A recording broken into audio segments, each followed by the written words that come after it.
Il a foncé, fusil de chasse, poignard. Est-ce un amateur ou un acteur? Vous savez, j'ai beaucoup étudié les assassinats politiques et je dois vous dire que les personnes les plus marquantes, celles qui accomplissent le plus, si vous regardez ces personnes comme Abraham Lincoln par exemple. Enfin, si vous passez en revue tous ceux qui ont vécu cela, là où ils les ont finalement atteints. Mais ce sont les personnes qui font le plus, celles qui ont le plus d'impact, ce sont elles qu'on vise. On ne s'en prend pas à ceux qui ne font pas grand-chose parce que ça leur convient comme ça.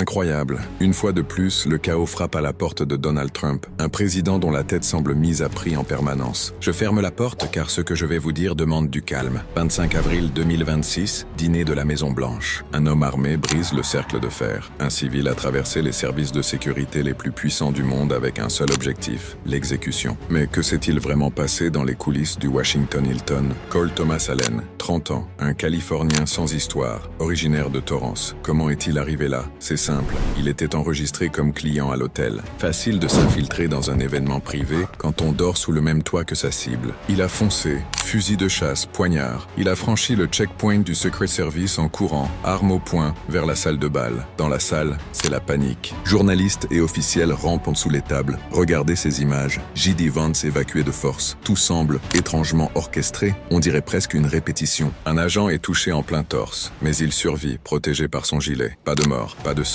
Une arrestation propre, presque trop propre. Pourquoi ne pas viser la tête si l'on veut vraiment marquer l'histoire? Je ne sais pas pour vous, mais ce manque de réalisme me pose question. Est-ce un amateur ou un acteur? Regardez bien le profil de cet homme.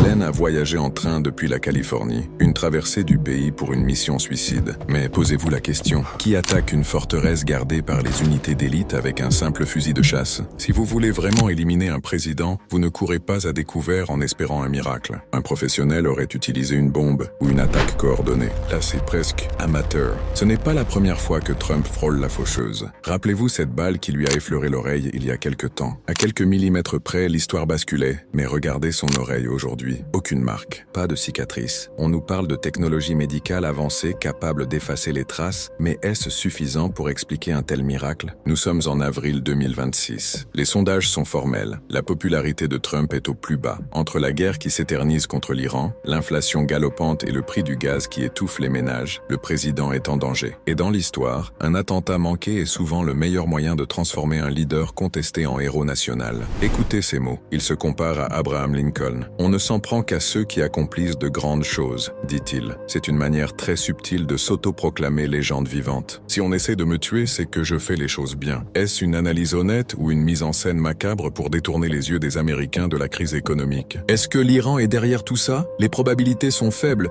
mais regardez le contexte. Les négociations entre Washington et Téhéran sont au point mort. Steve Witkoff et Jared Kushner, envoyés pour apaiser les tensions, ont été purement et simplement rejetés. Trump a même dû annuler leur voyage secret au Pakistan. Le Pakistan qui d'ailleurs nie avoir jamais donné son accord. On est en plein brouillard diplomatique. Pendant ce temps, sur le terrain, ça brûle. 16 navires iraniens ont été bloqués et escortés par des hélicoptères américains. Le commandement US affirme que l'Iran est brisé de l'intérieur, divisé entre des civils qui veulent la paix et des militaires qui veulent la guerre. Un système de mosaïque où chaque unité peut frapper sans l'ordre du pouvoir central. Est-ce qu'Allen était un pion de cette mosaïque géopolitique? La question reste entière. Un homme armé au Hilton, une popularité en chute libre, une guerre sans stratégie de sortie, tout s'imbrique trop parfaitement. Alors est-ce une tentative de meurtre ratée par incompétence ou un drame fabriqué pour manipuler l'opinion américaine et justifier une escalade militaire? L'Iran nie, le Pakistan nie, mais les faits sont là. Trump est de nouveau au centre de l'attention mondiale, drapé dans son costume de survivant. Et vous, qu'en pensez-vous? S'agit-il d'une menace réelle venue d'ailleurs?